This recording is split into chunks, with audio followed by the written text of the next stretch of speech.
time, yeah, making a difference, one cup at a time. Tea time, yeah, this is tea time, yeah, making a difference, one cup at a time. Tea time, yeah. So be sure to grab your tea, grab a seat, and tune in to Miss Liz. Tea time. Making a difference, one cup at a time. Tea time, yeah.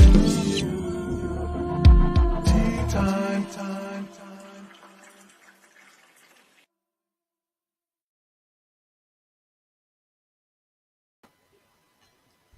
Welcome. It is tea time, and that's right. We are here for the second tea time today. We had one this morning, a really incredible show this morning with Tara Lynn Towns from the United States. And we're still in the United States tonight, this evening, with Diann Floyd Boehm, who is going to be talking about humanitarian work, children's books, all of that good stuff. We're going to have a really playful evening. We're running a little late by 2 minutes. I'm sorry for anybody who was waiting for us to start, but we were in the back room and we were just having a good old time talking about good stuff. So, it's going to be a good tea time when Miss Liz is like, oops, gotta go. So, we're going to do the disclaimer and we're going to do the bio, and then I'm going to get Diann in here so we can sit and have a good, incredible tea and find out what her TEA is tonight on Tea Time with Miss Liz. So the disclaimer for Miss Liz's Tea Time live show. Miss Liz myself is going live using StreamYard. Before leaving a comment, please grant StreamYard permission to see your name at StreamYard.com. Please be advised that the content brought forward for any Tea Time show hosted by myself, Miss Liz, is always brought forward in good faith, however may bring forth dialogue and opinions that are not representative of my platform. The facts and information are perceived to be accurate at the given time of airing. All Tea Time guests and audience participants are responsible for using their good judgment in taking any action that may relate to the discussion. The content brought forward may include discussions for some where they may be emotionally at risk. It is significant to know that this show is engaging in discussion forums only to offer and inspire awareness and connection and is not providing therapeutical advice. If you have any questions about the disclaimer or the panelist discussion, you may freely contact me, Miss Liz, through my email at bookingmissliz@gmail.com. Moving forward, should you choose to voluntarily participate in tonight's show in any aspect, I welcome you, Miss Liz. Should you decide that this show is not made for you at this time, I respect that, and I will see you at a later show at a later date. And we are getting close to the end of the year, so there's only a couple more shows, and then we have big, huge reunion time. So now a little bit of the intro on the bio of this incredible lady that is coming to the table tonight. So Diann Floyd Boehm is a former classroom teacher and award-winning international author. Diann writes children's books and young adult historical fiction books. Diann's books are designed to inspire her readers to be kind, love themselves, and wishing for peace and to embrace imagination. Tonight we're going to talk a lot about imagination. You can find all of her books on Amazon. Diann's Story Garden YouTube channel gives children the opportunity to hear different children's authors read their stories as well as Diann reads her own stories.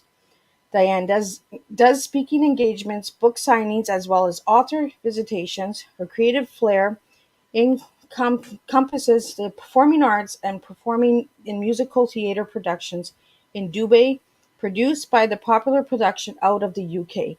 In addition, Diann enjoys making guest appearances on various live streaming shows. Diann is the co-host with Dr. Jacqueline on her USA Global TV and radio. Diann continues to be involved in various humanitarian projects and multiple organizations. Diann was born to parents of George and Mabel Floyd in Tulsa, Oklahoma, but grew up in Texas with her 5 brothers. She has traveled extensively to many parts of the world and has lived in the Philippines and Dubai. So we're going to talk about that a little bit during the show, but we're going to get Diann in here so we can meet this incredible lady who writes these incredible children's books. Welcome, Diann.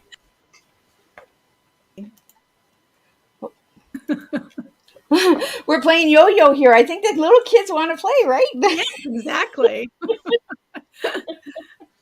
I'm just like, where'd you go? Here she goes, in and out. So welcome, Diann. It is an honor to have you tonight on the show. So I want to get into your story, and then we're going to get into the books, and we're going to get into all of the where you've lived and all that good stuff and imagination, like we were doing in the back room. So, Diane, tell us a little bit about you as a child growing up and what got you into writing children's books. Sure. How long is the tea time again? we have we could stay all night when it comes to topics like this. Well, my mom and daddy got us to Texas, as they say, as fast as they could. And I was very blessed to have 5 brothers, and I'm the only girl. And so I'm right in the middle. And it's pretty exciting to be in the middle because I had 2 older brothers who were very protective, and 3 younger brothers. One, my playmate, Mikey, I should call him Michael now, I guess. But when I think about us as little kids, he was Mikey. And then my 2 baby brothers, obviously, they were my baby dolls. And so learned how to become a good mommy by having 2 baby brothers. It was fun times growing up in the 60s because everybody had large families. So you were never bored, especially on the street I lived on. If you ever saw that TV show, The Wonder Years, did you ever see that? It was a fun TV show. If you haven't, I highly recommend looking at it. But I would be telling my kids, that's my life. That's my life. This was like you get on your bike and you just ride down the street, and you play with all your friends. And so it was a magical time. And Aberdeen Street, I think nobody had less than 5 kids. So you can imagine how much fun that was, right? So anyway. Well, we don't have big families like we used to, right? We had like aunts and uncles, 8 to 10 aunts and uncles coming for family dinner, and now it's maybe 1 or 2 aunts and uncles coming. So Yeah, that's changed a lot too. that has it. I mean, there's pros and cons, but for me personally, I mean, I really wanted a large family, and I'm blessed that I have 3 healthy children. But my daddy was number 8 out of 9. Mama, it was just she and her sister, but it's just fun. I know it's hard on the parents figuring out how to get the clothes and all that stuff, but at the same time, you learn how to share, you learn how to cooperate. There's a lot of positive things that come from having a large family. You actually get prepared more for life when you're with a large family, right? So you don't get Right. everything you want. Well, you're not so alone, right? When there's a large family, Yeah, you that's you could always blame it on the sibling too if you did something, right? That's true. And it's one sibling's mad at you, you have another one that'll still play with you. So that's about it. Let's see. You also asked, how did I get into writing? I never thought I'd ever be an author, actually. I was always a storyteller.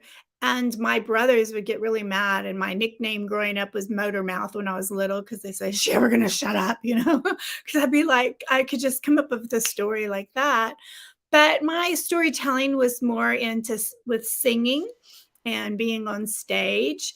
And then when I became a classroom educator, I was always telling stories no matter what grade I was teaching. And then one day I was out in the garden because I enjoy gardening. Not that I'm great at it, I just like playing in the mud like when I was a kid. And anyway, it came to me that I needed to start putting my stories down on paper. And I thought, that's a really good idea. Thank you, angels. And so I started doing it, and it took a long time to get published, but everything happens when it's supposed to. And before I knew it, I was published, and it was so exciting. And it's just like with singing. You start off, you're not that great, but you just practice and you practice, and pretty soon, you have a singing voice. And writing's the same way. It's a craft, and you just have to practice and practice. So I like to think that with each new book, they just get better and better with the inspiration that comes. So, what age were you, Diane, when you wrote your first child's book? My first children's book. Well, again, the stories I've been saying since I was little, but the first one that I actually got published was about maybe about 18 years ago. So, yeah. So fairly recently, right? I have a lot of chapters in life, teaching, motherhood, etc.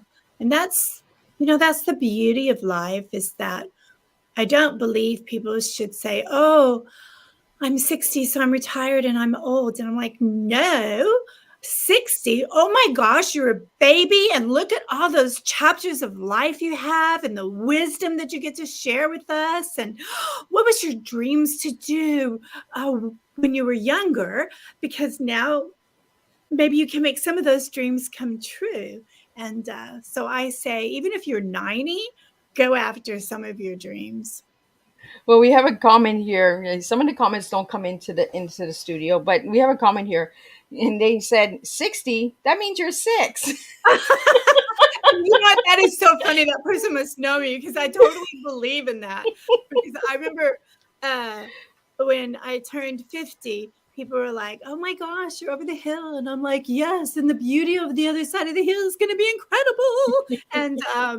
And so then I started saying, "Okay, my grandma, she always said, wisdom starts coming at around 50, and then you get smarter and smarter, because you've lived through things and you know how to stop and think before you just rush to judgment or decide to do something." And so I like to think, when you're 60, you're just 1 year old, because you have 1 year of wisdom coming in over those 10. And when you're 70, you're 2 years old, because you have 20 years of wisdom coming in. So I plan on living to 300, God willing, and the creek don't rise. I love it. Down south, anyway.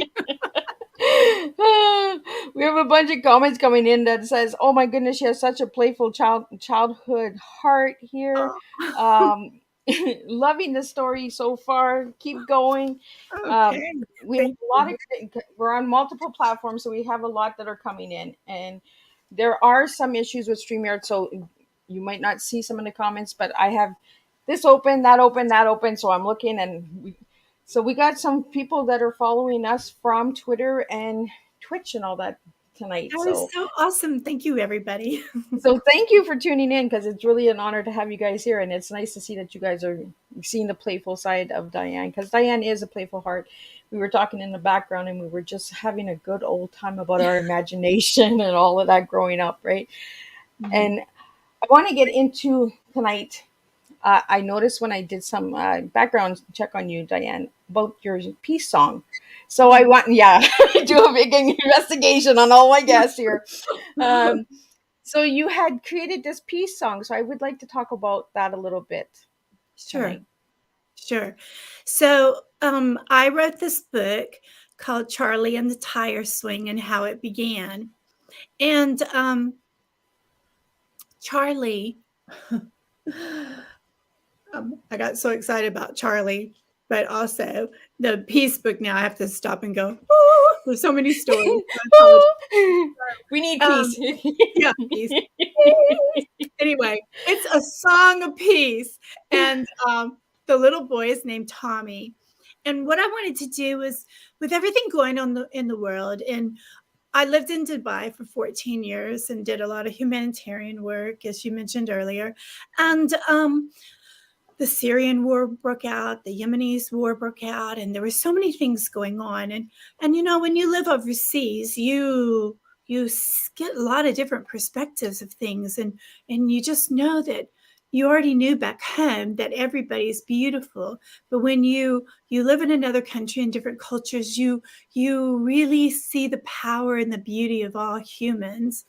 And I just really wanted peace to happen. So I thought, I realized that it, there's only one way there's peace, and that's, for my personal belief, through our Lord. And but I thought, there's a lot of books written about peace. There's a lot of beautiful songs about peace, "Let there be peace on earth," etc. So I went to the store and I just started looking at a lot of different books, because I wanted to think, how can I write a children's book that would be a little bit different and really get across about the beauty of cultures in the world, and I hope I succeeded. So a little boy, Tommy, he wishes for peace, and he's at the park with his mama. And all of a sudden, he jumps off the merry-go-round and he just starts singing, peace, peace, but in a little boy's voice, obviously. And so a neighbor happened to come by, Mrs. Sills, and walks with Tommy's mama's permission around the park. And he explains how he wishes for peace and why he started singing it. And he didn't stop singing it. And pretty soon it went viral. And people around the world started saying the word peace over and over, singing the word peace. And so I thought, once I finished the story, and there's a fun little twist at the end that kind of sets it apart from other books, which is what I wanted. And so I thought, I'm going to ask some of my friends from various countries if they would sing the word peace or say the word peace, whichever they wanted, in their language. And so we just did this little thing that I always thought could become a stronger movement. So I'd like to do that one day. But we had, peace in Chinese, peace in Tagalog, which is the Philippines, where I used to live, and other languages. And so I thought, that's beautiful. And the whole reason in the book was to wake up the angels and say, oh man, what's going on? Even the deers are singing peace and happiness, Maybe those adults actually will start listening to us because they kind of gave up on us. Right, we need to start singing peace, and we need to bring peace, and especially during this time in this season, right? We need a peaceful time. With the holidays, it is really a stressful time, so that's why we really wanted to bring that out there. So if anybody would like to get a hold of you, Diann, for to do the peace movement, they could reach you through your website, correct? Absolutely. Just diannfloydboehm.com. Yeah. Now you also have a YouTube channel I see here, and it's called the Story Garden. So Yes. where does that come from? Okay, well, welcome to my story garden. That's where you are right now. And let me send that this way. You can see that, well, I guess, I don't know why the whole sunflower is not showing up, but this is where I have probably maybe around 200 children's books in here. And they're children's books from when my parents read to us, as well as books I read in the classroom. I still collect children's books and books I read to my own children. And my husband did too. I better give him some credit. But yeah, the story garden, the purpose is I called it a garden because I want everyone to realize how important it is to have your own library. You don't have to have expensive books. And I know a lot of young people are just really happy with the tablet. But for me personally, I'd like to remind people that when you touch a book and the children touch it, and the illustrations are so beautiful, they just want to sometimes just look and touch the book and maybe create their own story from looking at that illustration. And that's powerful. And sometimes the tablets don't bring out that conversation that you would normally have with a hard copy. So I always like holding a book when I'm reading a book because I find that the words on the paper are like magic, right? yeah, And exactly. it takes you deeper into the story. Yes, the tablets are nice, but I find with the story, you get to turn the page, you get to experience the next page, the next page. On a tablet, all you're doing is just switching the page, but you actually Right. get to turn the page, the Mhm. physical touch of turning a page and turning to the next chapter. I find that's where the magic is for myself and for the people that are around me. I always encourage them, buy a book, get a book, have a library, because I think it is truly important for us to have libraries, Yeah. that we can pass on to our children and our grandchildren and that as well, Mhm. Mhm. you know. Yeah, I agree with you. And I was fortunate that our parents had a library. But Mama called it her library. It was just a big bookshelf, but it was still very important. And always encouraged us to have our own teeny tiny little bookshelf in our room and so forth. And the other thing I want to say about a tablet, tablets are great. And the funny thing is, I helped bring technology when it was brand new into the schools. So it's kind of funny that I'm going the opposite way. But is that we forget that, our eyes, we blink. We don't even realize how much we blink. But for some reason, according to a lot of eye doctors, when we're in a tablet, or like right now when we're on the computer, we don't blink as much. And so our eyes can dry out. And so what they're discovering is young children's eyes are actually changing the shape. And that's why younger kids are having to wear glasses so soon, because they have the tablet so close to them and they're going like this. So Oh, well, that it doesn't, that yeah, does make sense too, with all the different lighting too from the technology, right? yeah, exactly. You're real young, but when I was little growing up, they would say, Mom and Dad, don't you sit that close to the television. You're going to burn your eyes out. Well, I'm not that young. I'm 2 years away from the big 50. So Oh yeah, you're a baby, darling. I'm just a puppy still. Yes, you're just a puppy. Turn that around. I'm only 5, right? Yeah, that's right. That So was now great. let's get into Charlie the Tire Swing, because that's what I promoted when I did your poster, Diane. So Yes, you did. Thank you. let's talk a little bit about Charlie. Charlie is awesome. I've had that story in my head for quite a while, and I was so excited when the publisher said, "Okay, I'm ready for Charlie." I'm like, "Yay!"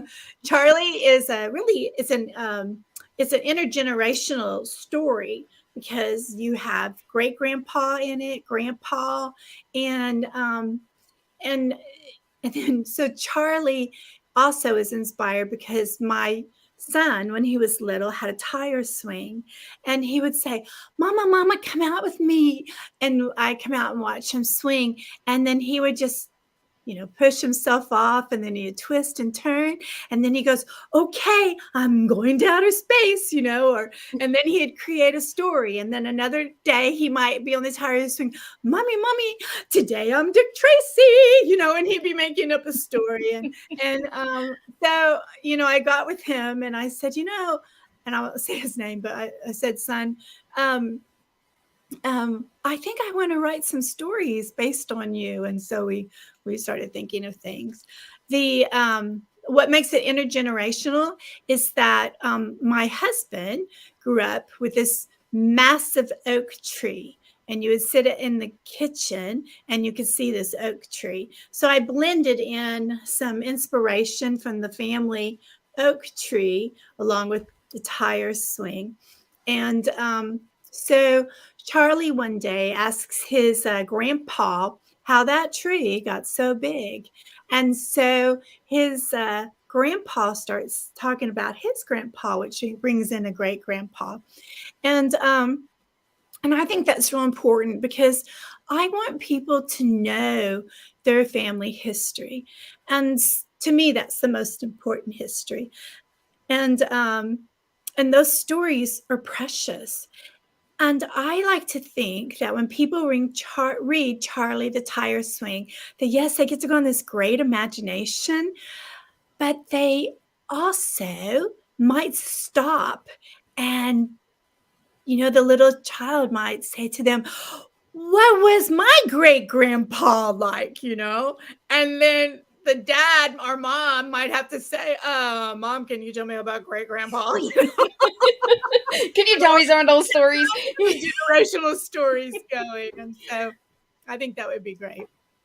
And it's a way of opening up about hearing the history of the family as well, and the ancestors and all that. So where do I get this imagination from? How come I think of that? Where did I see that? So that's when the questions come in, and the children are already digging in, right, for the info.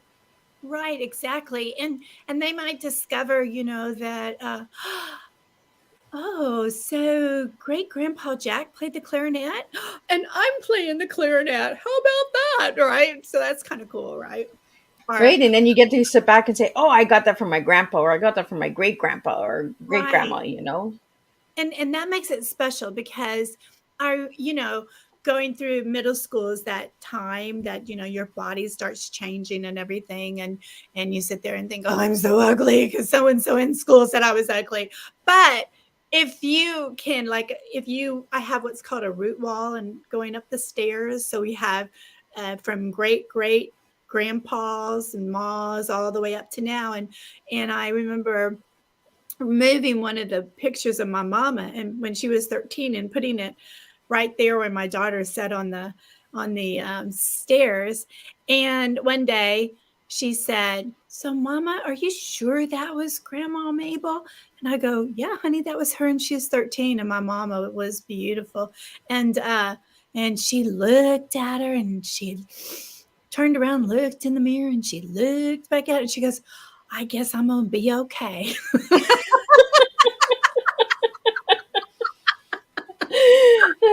And that's what we need, right? We need to bring that back to our children and, Yeah. let them Yeah. express and share these things. Yes. So, what is one of the greatest memories you have as a child with one of Oh, your grandparents or great grandparents? oh, well, I'll tell you about my great grandma Terrell. I was very lucky. Mommy had me at 21. So that's how come I could know my great grandma. Great grandpa had died in 1949. So I didn't get to see him, but I know lots of lovely stories about him. Hence, he's in the book, the historical fiction book. But if I to this day, if I close my eyes, I can feel my grandma just brushing my hair and just singing Amazing Grace or Rock of Ages. It's just very lightly as she, you know, brushed my hair, and it's just so gentle. Though there was one time that she was brushing my hair and she wanted to put it, and I had really long hair, like I could almost sit on it. And I wanted to go be with the boys. And my uncle, or my mama's uncle, so uh, I guess you'd say my second uncle, anyway, great uncle, that's what it would be, right? Was going to take all my brothers down to downtown Oilton, this teeny tiny town in Oklahoma. And I wanted to go because we were going to get to be in the back of a pickup truck. And back then, you didn't have seatbelts. I'm really Yep, dating. nope. And great grandma was like, no, you're going to stay here. Only the boys are going, and I'm going to make your hair so pretty. And I'd be like, but great grandma, I really want to go. And she goes, no, you're not going to go. You're going to stay right here with me. And that's what I did. And those are the memories that we really have to hold on to, right? Because I think those are also what opens up the inner child in us and wants to Yes. play and wants those stories, to be told. And that's where we create these characters and these platforms and stuff like that as well, right? Is to open up that history again and open up that imagination. So tonight I had told all the viewers and listeners out there that we would be talking about imagination. So when you hear the word imagination, what comes to mind for you, Diann? Oh my gosh, freedom. I can just let my mind wander. I let my mind wander. And I believe imagination is extremely important. And I feel like sometimes we've taken that away in the classroom because everyone's so focused on tests, which are important, but they're Yep. not everything. And not everybody's a great test taker. I know you say the word test, and I almost wet my pants, because I get I'm so just like, I didn't study, I didn't do it. it wasn't even that I could study, but just the word test scared me. And I would, and so I wasn't a great test taker. It wasn't until college, really, that I had this wonderful professor, Dr. Carroll, that taught me how to take a test and eased my mind over the word test. But it's horrible that it had to be all the way going to my junior year of college.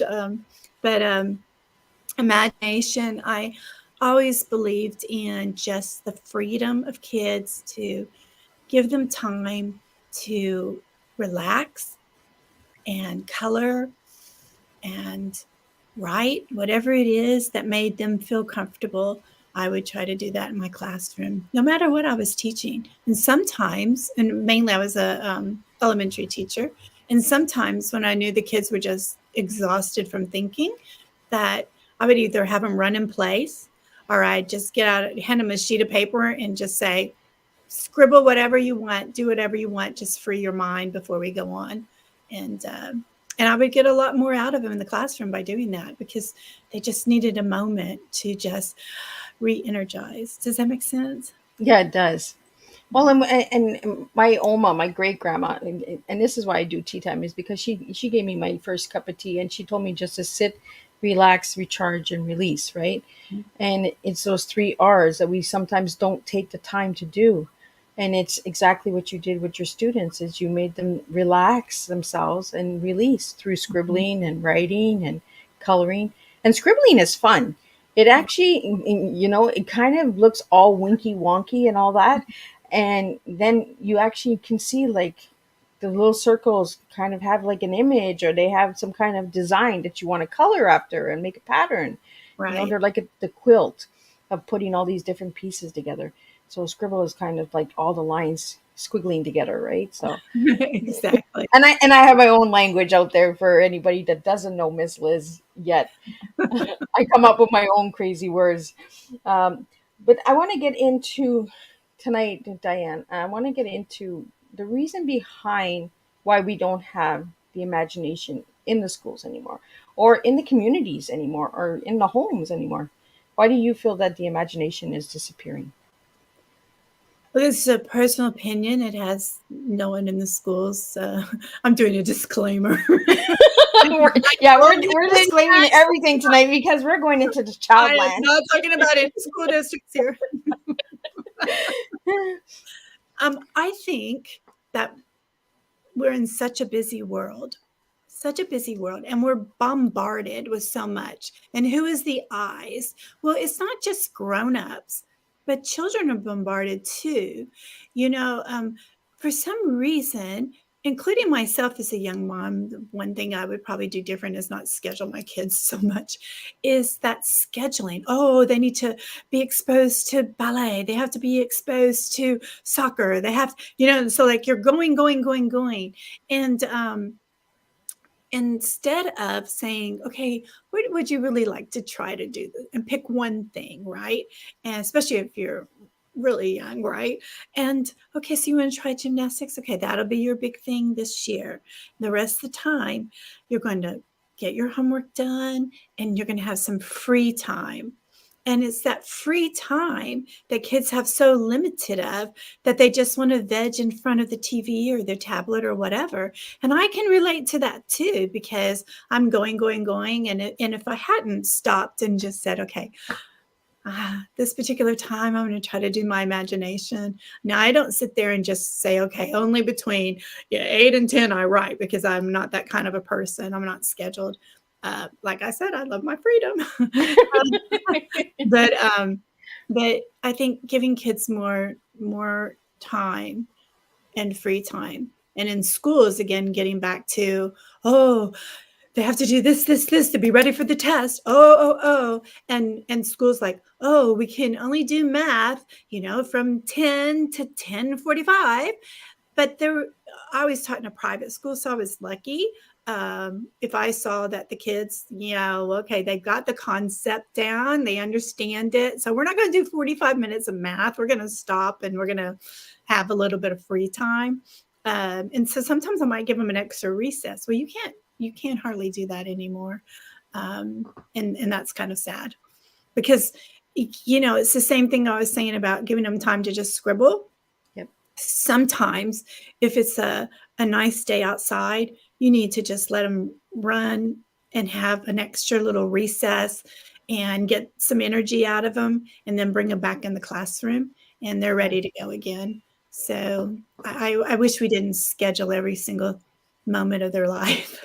Well, it's almost like the Charlie in the tire swing, because he had that moment of relaxation, right? And he could Yeah. go and be an astronaut, and he could be a doctor, and he could, he could travel the lands and everything.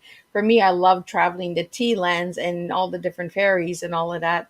Once in a while, I just like to close my eyes and just imagine myself in a place where it's not so busy. And I want to thank you, Diane, for saying that, because we are so busy in this world. We're go, and then when it's time to relax, we don't know how to relax. We get angry with ourselves, we get frustrated with ourselves, because we don't know what to do with our free time anymore. Isn't that sad? or we It feel like is. we need to be plugged in. And to all your listeners out there, you know, just take a deep breath. And if you ever thought, like, right as soon as you said what you did about your fairies and everything, I'm like, oh my God, you need to write a children's book about that. I want to read it. Um, I just want to tell everybody that every one of us are storytellers, Yes. because if someone comes up to you and says, how was your day? And you share how your day was, you just told a story. So it might not be a story that you want to get out into the world, but the fact is you are a storyteller. So if you're interested in writing, just, get you a blank sheet of paper and just write for 2 minutes, and the next day 3 minutes, and before you know it, you have a story. Or call one of your loved ones and just talk about, hey, do you remember walking down to the baseball park in the summertime? What was some of your fond memories? And just start getting stories come back, and then before you know it, you'll come up with a story. Yeah. So I hope And I that. believe we all have a story in us as well, right? We all have overcome something. We've all gone through something, and we've all found different ways and patterns to get over things. Mhm. Whether it's writing, whether it's singing, whether it's dancing, we have that way of, but because we're so busy in this world now, we don't Mhm. have time to do that. We don't have time to write. We don't have time to read. We don't have, and we do have time. We just have to prioritize our time in different Right, ways, right. and less scheduling, like you said, one activity, and then you can do your homework, and then you can have family time. You know Mhm. and before we get into any of that family time and all that stuff, Diane, I think it's a good time to ask you what your tea is. I love that you do that. That's incredible. So my T is teaching, enrichment, and the arts. Oh, I like it. So do you want to explain a little bit more why you picked those words? Sure. Well, teaching comes to me naturally. I think I told you earlier I was a motor mouth, so I'd be always teaching my friends. Now, if you do it this way, You might try it this way and that way, right? let me tell you, right? But teaching, because I believe we all have a teacher inside of us. Because if you have things you really want people to understand, and so if I can help others think of different ways to share their knowledge so that others understand it, then that's exciting to me. Enrichment, because I always, in the classroom, I always brought enrichment to every subject.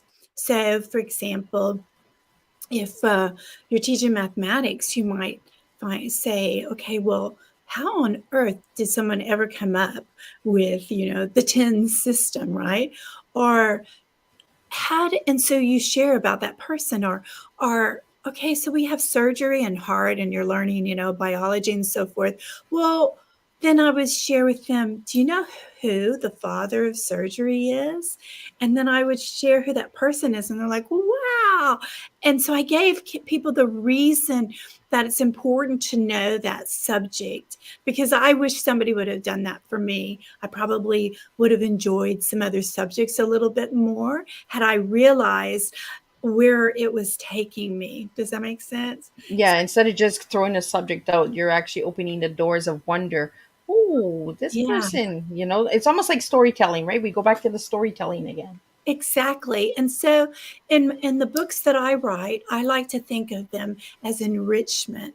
My books, I think I was telling you backstage that they're multi-layered. So how a child is going to hear the story, an adult is going to go, oh my God, she's talking to me. So like in the book, A Time to Fly, it's all about a baby bird that doesn't want to leave his nest because he's so happy just being where he is. Why on earth do I need to leave? Right. And the mama helps him see that he's outgrown the nest and that you don't have to be afraid to fly. You can do it. And I think that book is for everyone, because we've all had moments of, do I really want that job? Do I really think I can do it? I don't know. Can I do it? And then you go ahead and you take the job and go, I don't know what the problem was. This is so easy, right? But you don't know, right? And so I like to think that my books are they're enriching. And that classroom teachers can also take them and do a lot of creative writing of their own with it. In the arts again play into imagination. So my tagline is to embrace imagination, and arts encompasses imagination, whether it's theater, painting, writing, singing. The arts encompasses everything, and we all have some of that in us. We may not have discovered it yet, but you can do it. And I always like to say, if you wanted to sing and you think, oh, I can't even carry a tune, I'm like, yes, you can. Because if you just listen to yourself speak, you don't sit there and go, today was a very nice day. No, you're not a robot. Every single sound that you make is a note, because singing is just an elongated sound. So you're already singing, you just didn't know it. So when I say the word so, do you hear all the different Yeah. sounds, right? So right, you're already singing, but you Yeah. just need someone to let you know you can do it. Yeah. Well, it's like when I was in school, we learned that do, re, mi, fa, sol, la, Yeah, ti, do. And we yeah, always did it at different notes, right? Do, do, do. And it kind of gave us a pattern of the pattern that was playing, right? So the piano exactly. would play, and then the volumes of the children would sing in a different tone, higher, lower. And it kind of opened up our ears to seeing what we could do with that one word. Very good. Excellent. Well, you did a good job. Yeah. Did you get that, everybody? Is everybody singing the word peace now? We're gonna get that peace movement moving this year in 2023, because I really feel passionate about peace. I believe that we need a lot more of it. We need the empathy in the world. We need to bring humanity back, right? And I Yes. want to touch on now your humanity work, because you do a lot of humanity work, and I want people to understand what true humanity work is. I don't want people that just say I am a humanitarian and they don't actually do any changes or step or speak out for, you know. So I want to ask you, what does a humanitarian worker look like to you? Well, there's so many different kinds, and there's no one definition, because you do what you can do in the moment of your life right now. So I did a lot of humanitarian work, an awful lot, when I was overseas, because it was easy to fly from Dubai to Africa. It's a lot easier to do that. It's a lot closer than from America, from Texas all the way to Africa. I mean, it takes a long time just to get to New York. But so to me, humanitarian work is helping others. I even when I was little, I used to get my friends all together, and we would, before there was brown Santa and all of that, and we would collect old toys, and we'd clean them all up, get them all ready, and then my parents would help us find the right homes and so forth for kids who didn't have anything. When my kids were growing up, we would each one got a turkey. Thanksgiving's really huge here in the States, for those listeners that are in another part of the world. And so then my husband and I would put together everything that would make a Thanksgiving, American style, pumpkin, to make a pumpkin pie and all that kind of stuff. And so each child, I have 3 kids, had their own giant cardboard box of what somebody could have for Thanksgiving. And then we would drive to various places and neighborhoods. And then my husband speaks several languages. And we would tell everyone to be real quiet at so and so's time. And they would be looking around and seeing things. And one thing that's great about where I live is still warm, usually in November. And so people would be out in their front yard or on their porch or something playing. So you could get a kind of feel for things. And going to trailer parks and all different types of neighborhoods.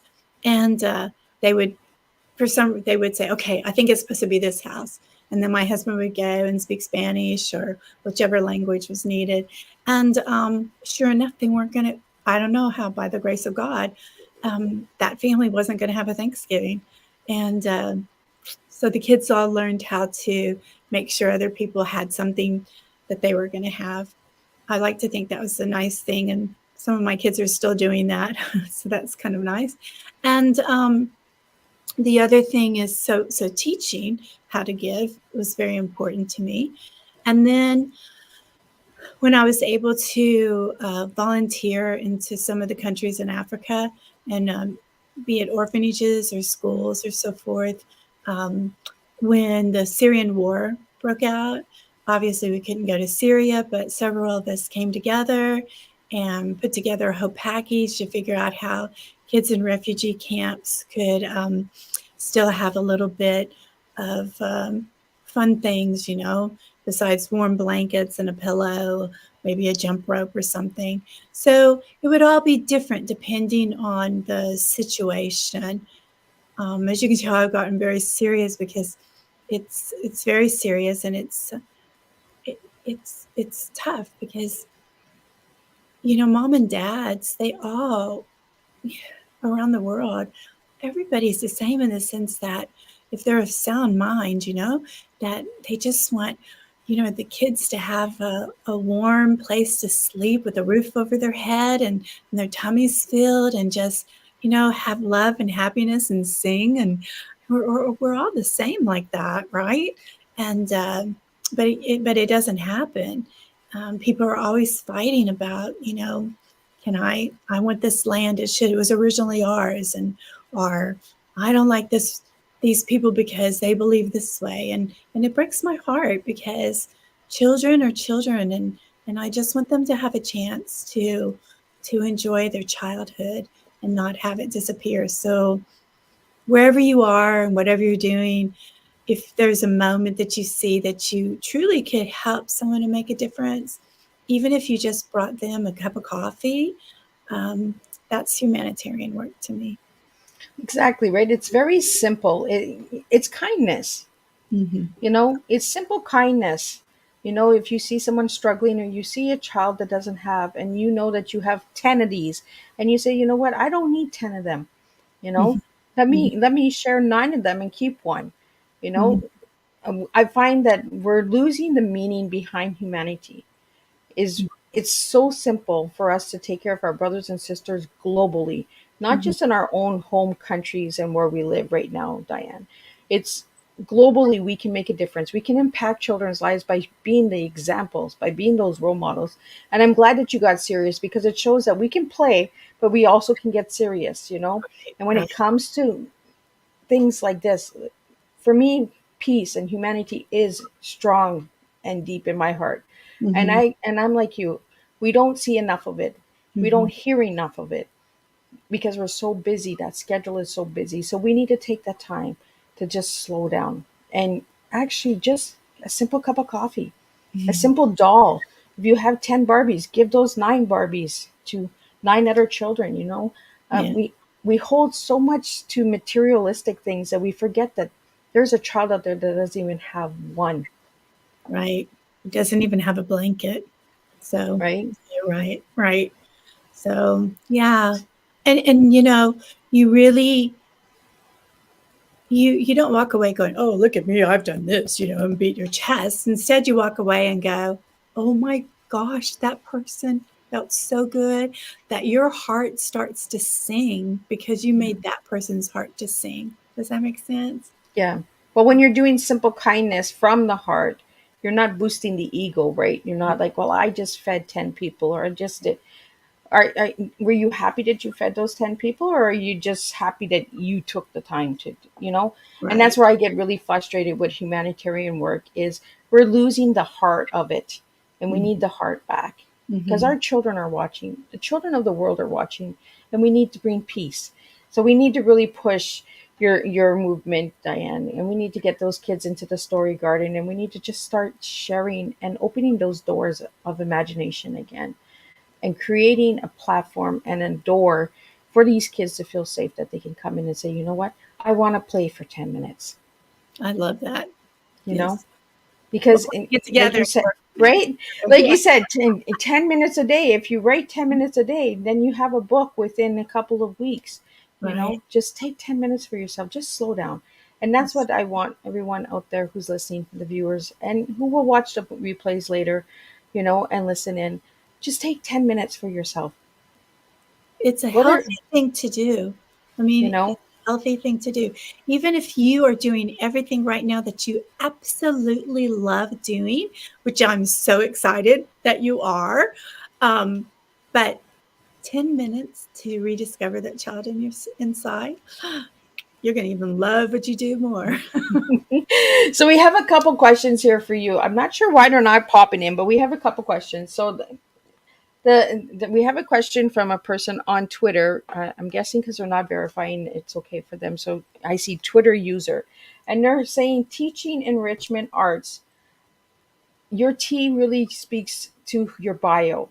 It really speaks to the things that you've said. So that's a comment that they left. Thank Uh, you. Also, they want to know about your music history. Oh, sure. Shall I answer that? Sure, go ahead. Yeah. So, of course, it's going to be a story. We're here to tell stories. It's playtime. I am taking 10 minutes. That is it. I am having tea. You have your tea. So, when I was in fourth grade, um, we had our a talent show, and so I joined a couple of kids, friends. There was about four of us, and we did a pantomime of the sing at that time. And for those who didn't know, there was the singing nuns from France, and they were very popular. And I went to a Catholic school at the time, so the singing nuns made a lot of sense to me. And we sang Dominique Nica Nica Solomon Simplement, and but we weren't really singing; we were mouthing. But we got this huge applause, and that's where I got the bug. I was like, oh my gosh, we just made so many people happy. And I was like, I want to be on stage from now on, right? Because I loved bringing that happiness. Then I went into public school in fifth grade, and it was the first time I had a teacher tell me I couldn't sing. And I was in shock because I'd never heard that before. Because at the school I was at, everybody could sing, and everybody was in the choir because there was no choir. Everybody just sang, right? And so, but she was right. I learned later. But I worked and worked and worked, and finally she let me be in the choir as long as I would not really utter a sound. But I could be on stage, and that's another long story that I won't bore you with. But I worked and worked and practiced so that I wouldn't sing flat anymore. And by sixth grade, I was singing on key. And from there, I was always in the choir, always in theater, and I just loved it. I received a small vocal scholarship for college and went off to get a degree in music. Though I did not finish because my parents ended up, after, can you imagine, after 6 children and 25 years of marriage, they decided to split, which just broke my heart. So I quit school to help my mama. And and then I decided that I really would be better as a teacher than a mute and to do music because I didn't really play the piano. And so I just kept up my theater and would sing on stage whenever I could. And and then as a classroom teacher, brought music into the classroom all the time, constantly. And even though some of the kids, would be in the proper choir and so forth, I would have my kids singing because we'd write plays or whatever. So that's how that singing came to be, and it's still a part of me. And then, I always wanted, before I got married, I wanted to be a professional singer and be in musicals and so forth. And I discovered everything happens in the proper time. And I had to be all the way in Dubai when the popular productions from the UK started putting on musicals. And that was the first time they had musicals in Dubai back then. Now they have, quite a bit. And so they brought in all the West End stars. So that'd be like saying the Broadway stars in England. They're called West End. And I tried out for different musicals, became part of the popular production team, and was in musicals. I was also in the Philippines, one of the first Americans to be on stage with the Philippines at the National Theater there, and performed in a couple musicals there as well. So I feel very, very blessed that I got to do that. So we have one more question, and then we're going to wrap up your tea time because we're already almost at an hour. So Oh my the last question that came in is: have you created a book with music? No, that's not published yet, but I do have a story written about a little girl who didn't make it in the choir. I wonder who that's about. And that story is to inspire people um, to sing and to do what it is they really want to do. So, So, any final words before we wrap up your tea time tonight, Diann? well, I want to thank you for having me. This has been an absolute delight. And I loved thinking, really thinking about myself and TEA in a different direction. And I just love what you're doing. It's incredible. To everyone out there, I hope your holidays, no matter how you celebrate it, is filled with love and happiness. And you can reach me at my website, like we said earlier. I have a newsletter, it comes out. And I love to hear from people, and I love to inspire people. So if you are wishing, gosh, I've always wanted to write a book, but how? Please feel free to ask me, because I feel like I've been blessed. And so it's only right that I turn around and help others. Well, thank you so much, Diane. And it was an honor having you tonight and sharing your tea. I love when adults play, when they open that imagination and they just be themselves, right? And just Yes. say, you know what, I like to play. I like to take that 10 minutes and imagine myself somewhere else. So thank you for that message tonight. It really was an honor to have you. So if anybody would like to get your books, Diane, where could they reach them? Sure. As you mentioned earlier, you can find them on Amazon. You can also go to your local bookstores and they can order it for you. And I really support local bookstores. So that's all my books can be ordered from a local bookstore. So, but you can, if Amazon's your thing, you can get it right there too. And I just want to also say the young adult historical fiction is is based on my grandma's life. There it is right there. And that's her when she was 16. And that's a book that I think can inspire you. So I'll just say real quick, she was born in 1904, and she ran away to go to college. Now, how many of us do that? Of course, her daddy eventually paid for it. But the whole point is that she wanted it so badly, and women were supposed to marry. A lot of women married at 14. And we can have another tea time where I can tell you all about that. But luckily, her parents were like, no, you need to be educated. So people back then only went to school till they were 16. And grandma wanted to be like her brothers and go to college. So she thought, well, I'm just as smart as them. I'm going to go to college anyway. Watch me go. So the whole point is when people say, oh, I can't do that, I'm hoping that if a person in 1904 can work so hard to make her dream come true, then I think that we can too. Absolutely.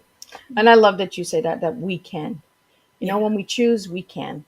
Yeah. So I want to thank you again, Diane, for joining me tonight in Tea Time. And thank you to all the viewers and listeners out there. And thank you for these incredible questions. I truly appreciate all the support. And don't forget, December 22nd, we have two reunion tea time shows that will be happening, one in the afternoon and one in the evening. So you will see some of these guests coming back and giving little quick updates and all of that goodies just before Christmas, because why not celebrate all of our thrills and that through to 2022. So we will be joining. We have two tea times left this year, and we have one update surprise tea time that will be coming. That It's going to be incredible as well. From Nepal, Dr. Anjay will be joining me with an incredible update since his tea time in season one. So he'll be joining me December 12th. So watch out for that. That'll be a different tea time. That'll be at 9 o'clock Eastern Standard Time. We also have Jamaica Smith joining us with Tina's Legacies, where she does upholsteries of altars and brings them right down to the bare bone and then reposters upholsters them and breathes life to them. So it's really a moving, empowering story. And then we're closing up 2022 with Freddie Cruz. That's right. Wow. So we only have a few tea times left, and then we will be bringing some of the guests back from season one, season two, and season three. So you all can meet each other and you all can connect. So be sure to check out Tea Time. And if you'd like to see any of the Tea Times, check out the YouTube channel. Check out the multiple podcast platforms out there: Apple, Google, iTunes, Spotify, you name it. Miss Liz is out there. So you can hear all of these incredible tea times and these incredible guests. And again, thank you so much, Diann, for tonight. It was an honor to have you on my platform. Don't leave. We are going to just close up the live, and then we're going to have a little bit more time with our tea time and imagination backstage. Sounds great. Thank you, everybody.